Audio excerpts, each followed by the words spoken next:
Hello दोस्तों, स्वागत है आप सभी का हमारे इस यूट्यूब चैनल जीके विंग्स पे। और आज की इस वीडियो में हम एसएससी एमटीएस और सीजीएसएल जो कि आने वाले हैं अभी जुलाई और अगस्त में, उनके लिए जीके की सीरीज़ शुरू कर रहे हैं। इसका टॉपिक आज से शुरू हो गया है 2011 की जनगणना। ये इससे आपको आने वाले एग्ज़ाम में जीके सेक्शन में 2 से 3 क्वेश्चन कन्फर्म मिलेंगे और इसलिए आप इस वीडियो को पूरा देखिएगा, क्योंकि इसमें काफ़ी मेहनत की है मैंने वीडियो बनाने में और काफ़ी क्वेश्चन सर्च करके आंसर की से और बार बार जो रिपीट होते हैं उनको ढूंढ के इसमें यहाँ पे आप लाया गया है आपके लिए।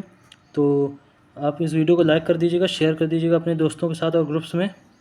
तो शुरू करते हैं। पहला क्वेश्चन देख पा रहे होंगे आप। 2011 की जनगणना के अनुसार भारत का कौन सा राज्य सबसे अधिक एससी जनसंख्या वाला राज्य है? तो सबसे अधिक एससी जनसंख्या कहाँ पे है देख पा रहे होंगे, लिखा हुआ है उत्तर प्रदेश। ये एसएससी एमटीएस में आया हुआ सवाल है 2022 में और ये इस बार भी आएगा, और क्योंकि 2-3 बार एसएससी जीडी में भी आ चुका है, ये बार बार रिपीट हो रहा है, तो काफ़ी इंपॉर्टेंट सवाल है। तो उत्तर प्रदेश में सबसे ज़्यादा एससी जनसंख्या है और परसेंट कितना है, कितने परसेंट है, ये भी पूछता है। तो 20% है, 20.70%। तो ये पूछता है, ये भी इम्पोर्टेंट है काफ़ी। उसके बाद भारत में पूछेगा कितनी है, भारत में पूछेगा तो भारत में बताएंगे आप 16.6% है। और एसटी जनसंख्या भी पूछ सकता है, एसटी मतलब शेड्यूल्ड ट्राइब, तो ये पूछेगा तो आप बताएंगे 8.6%। ये देखिए डेटा काफ़ी याद रखना इंपॉर्टेंट है, 2-3 बार 4 बार पढ़ेंगे तभी आपको याद हो पाएगा। तो इसलिए आप इसका बार बार रिवीजन करना इंपॉर्टेंट है, बिना रिवीजन के इसमें आपको नहीं याद हो पाएगा, तो इसलिए रिवीजन अच्छे से करिएगा। तो अगला प्रश्न देखते हैं। प्रश्न नंबर 2, 2011 की जनगणना के अनुसार भारत का कौन सा राज्य सबसे अधिक दूसरा साक्षर राज्य है? अब जैसे एग्ज़ाम्स में पहले पूछते थे कि पहला पूछते थे कि पहला क्या है, पहला सबसे बड़ा क्या है, तो अब एग्ज़ाम में 2 कदम आगे बढ़ चुके हैं, ये दूसरा पूछने लगे हैं अब हर एग्ज़ाम में। तो दूसरा सबसे अधिक कौन सा है? तो दूसरा सबसे अधिक है सबसे अधिक साक्षर मतलब लिटरेट राज्य है मेघालय। मेघालय में 91.33% लिटरेसी रेट है, साक्षरता दर है। ये काफ़ी इंपॉर्टेंट प्रश्न है, ये भी रिपीट हो चुका है। एसएससी एमटीएस 2020 में आया था और ये एसएससी एमटीएस 2021 में भी रिपीट हो चुका है। और अगला क्वेश्चन है, मतलब इसी का एक्स्ट्रा फैक्ट है कि अब ये दूसरा तो पूछ लिया, ठीक है, अब वो पूछेगा पहला कौन सा है। तो पहला आपको बताना है कि पहला है केरल। केरल का लिटरेसी रेट कितना है? तो आप बोलेंगे 94%। तो आपको याद रखना सबसे ज़्यादा हाईएस्ट जो है केरल है। साउथ के जितने भी ज़्यादातर जो स्टेट हैं वो सबसे ज़्यादा लिटरेट स्टेट हैं, तो केरल आपको याद रखना है। 94% लिटरेसी रेट है केरल की। पहला केरल हो गया। और तीसरा भी पूछेगा, तीसरा पूछ तो बताइएगा गोवा। तो गोवा वाले बीच पे जाते हैं, बीच पे जाके क्या करते हैं, मस्ती करते हैं। और फिर उसके तो इससे आप याद रख सकते हैं कि गोवा मस्ती कौन करेगा, बीच पे कौन जाएगा, जो लिटरेट होगा। तो इससे आप याद सकते हैं कि गोवा जो है तीसरा सबसे ज़्यादा लिटरेट मतलब साक्षर राज्य है। तो याद करने के लिए था ये। तो ठीक है, आप एक बार फिर से बताता हूँ कि पहला कौन सा है। पहला है केरल, केरल है पहला। फिर उसके बाद है मेघालय और उसके बाद है गोवा। तो केरल, मेघालय, गोवा, इसको 3 को आपको याद रखना है। और परसेंट जो है पहले 2 का याद रखिएगा, क्योंकि केरल का 94% और मेघालय का 91%। तो इन दोनों का परसेंट याद रखिएगा। गोवा का परसेंट याद ना रखिएगा, कोई मतलब ज़रूरी नहीं है। वैसे बता दे रहा हूँ, इसका परसेंट है 88% है इसका गोवा का लिटरेसी रेट। याद करने की ज़रूरत नहीं है, ऐसे ही बता दिया है। तो अगला क्वेश्चन देखते हैं। अगला क्वेश्चन में है प्रश्न नंबर 3, 2011 की जनगणना के अनुसार भारत में किशोरों की प्रतिशत कितना है? मतलब इसमें पूछ रहा है कि जो 10 से 19 साल के जो बच्चे हैं वो कितने परसेंट हैं, मतलब 10 साल से जो 19 साल के बच्चे हैं मतलब किशोर हैं वो कितने हैं, तो ये पूछ रहा है। तो इसकी जनसंख्या है 20% है, 20%, 20.9%। तो ये आपको रखना है कि मतलब सबसे ज़्यादा कहा जाता है भारत सबसे ज़्यादा यूथ वाला देश है, सबसे ज़्यादा यूथ कंट्री जो है मतलब यूथ भारत में ही है। और इसलिए 20% काफ़ी बड़ा हिस्सा है, 20% 10 से 19 वर्षों का, मतलब 19 वर्ष के बच्चों का। तो इससे आप याद सकते हैं कि मतलब भारत में सबसे ज़्यादा यूथ लोगों की पॉपुलेशन है। ठीक है, इसके बाद आगे बढ़ते हैं। आगे अगला प्रश्न है, देखिए इसमें पूछ रहा है दशकीय जनगणना अधिनियम किस जनगणना अधिनियम की जाती है, मतलब दशकीय जनगणना किस अधिनियम के तहत की जाती है। तो इसमें बता दूं कि जो जनगणना होती है ना, तो वो हर 10 वर्ष में होती है। और हर 10 वर्ष के अंतराल में होती है। अभी ये 2021 में होनी थी जनगणना, 2021 में, पर वो कोविड की वजह से हो नहीं पाई। और इससे पहले 2011 में हुई थी, आपको पता ही है। और इससे पहले 2001 में हुई थी, इससे पहले 2001 में हुई थी, उससे पहले 1991 में हुई थी। तो ये जो अधिनियम लाया गया था, जनगणना अधिनियम, ये एसएससी जीडी में पूछा गया है। सवाल काफ़ी इंपॉर्टेंट है, आप इसको नोट कर लीजिएगा कि आने वाली एग्ज़ाम में आएगा ज़रूर ये सवाल, क्योंकि अधिनियम से काफ़ी सवाल पूछे जाते हैं। जैसे ईसाई विवाह अधिनियम, हिंदू विवाह अधिनियम और काफ़ी सारे अधिनियम हैं, तो वो इससे सवाल पूछे जाते हैं काफ़ी सारे, तो ये ज़रूर आएगा। तो इसको आप 1948 का अधिनियम है, ये ज़रूर आएगा, नोट कर लीजिएगा आप।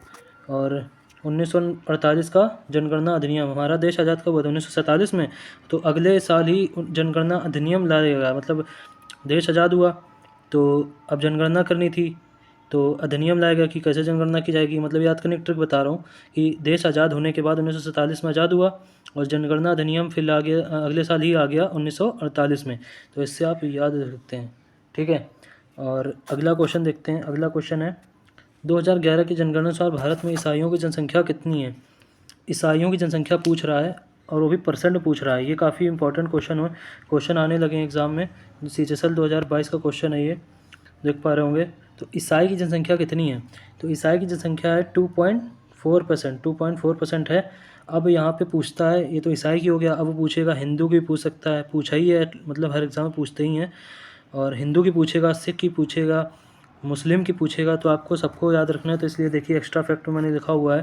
तो हिंदू की तो आप बता ही देंगे क्योंकि हिंदू राष्ट्र है हमारा भारत, तो सबसे नंबर 1 पे हो गया हिंदू। और उसके बाद हो गया दूसरे नंबर पे हो गई ये मुसलमान, दूसरे नंबर पे हो गए मुस्लिम्स। और फिर तीसरे नंबर पे कौन हो गया? तीसरे नंबर पे हो गए ईसाई हो गए।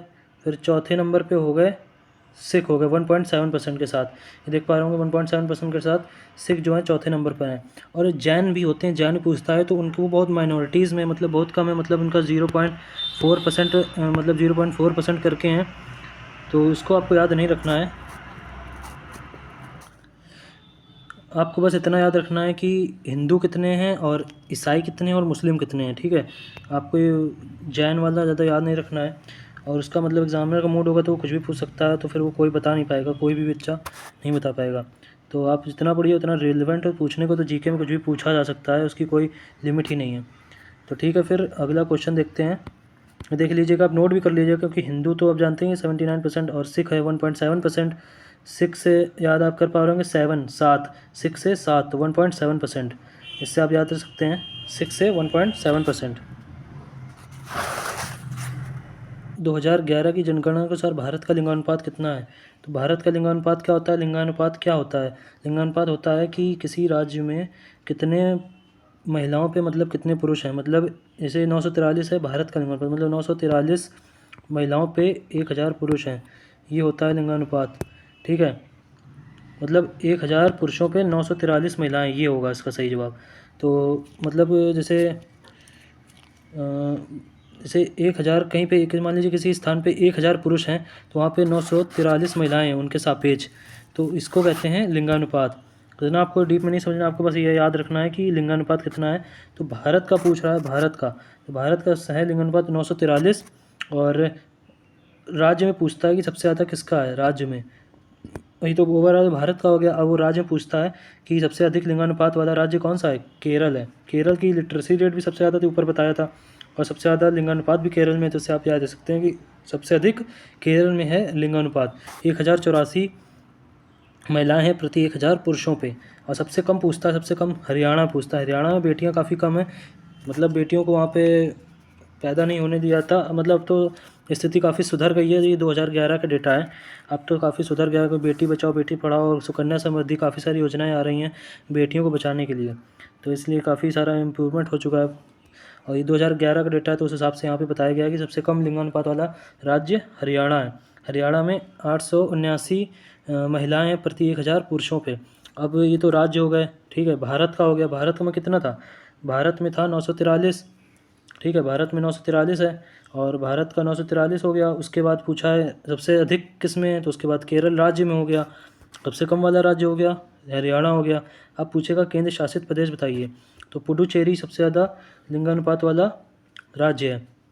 यूटी जो लिखा हुआ है यूनियन टेरिटरी सबसे अधिक लिंगानुपात वाला राज्य है। पुडुचेरी बोलते हैं, पुडुचेरी नाम है। पुडुचेरी की राजधानी पुडुचेरी ही है और पुडुचेरी का राज्य का विस्तार 3 राज्यों में फैला है और इसका जो लिंगानुपात है 1037 है। ये भी पूछा गया है SSC MTS में काफ़ी बार, तो आप इसको 2-3 बार पढ़िएगा, वीडियो 2-3 बार देखिएगा तो आपको याद हो जाएगा ये। और इसका नोट्स भी बना लीजिएगा हो सके तो, वरना कमेंट करके बता दीजिएगा, PDF में दे दूँगा आपको इसका। और ठीक है, आज की वीडियो में इतना ही। और आपको अगला टॉपिक कौन सा चाहिए SSC MTS के लिए या CHSL के लिए आप बता सकते हैं। स्टैटिक GK का या कोई भी GK से रिलेटेड टॉपिक आप बता सकते हैं, तो उसकी वीडियो बना दी जाएगी आपके लिए प्रीवियस ईयर की। तो ठीक है, वीडियो को शेयर कर दीजिए, लाइक कर दीजिए और कमेंट कर दीजिए, सजेशन कोई हो और मतलब आपको बताना कौन सी वीडियो चाहिए। तो ठीक है, मिलते हैं अगली वीडियो में, तब तक के लिए पढ़ते रहिए, स्वस्थ रहिए।